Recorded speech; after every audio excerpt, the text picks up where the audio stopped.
Hello and welcome to the video. Today I wanted to give you some updates on my decomposition tank I have for my compost.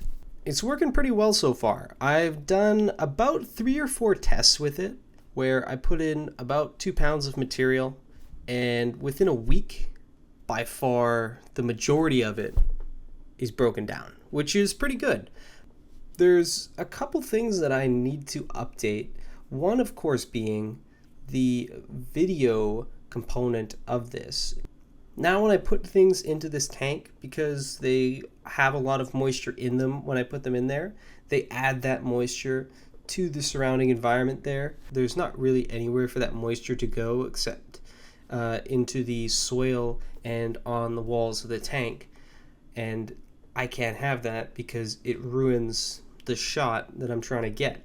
So I need to get a dehumidifier, which is not that expensive. It's, they seem to be around $40 to $80 for a good one.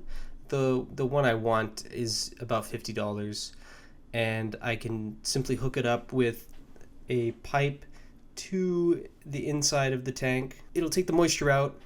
I really hope it does not make my house smell awful but we'll cross that bridge when we get to it. On the organism side, now I wanted to show you these little guys. So from what I understand, these are like the young form of these worms, these red wiggler worms that I've originally put in there, which is terrific because if these guys they're breeding in there and these little worms are able to grow, then I don't have to buy more worms. I can just continue to multiply the amount of worms I have and, maybe get rid of them, maybe sell them or something like that. I don't know. But that's terrific news. I originally put 1 pound of worms in here. When I shut off the lights, they all come out, as you can see. And from what I've been able to tell, they're all fine in there. There's nothing wrong going. They're not rotting or dying or anything like that. So that's working out well.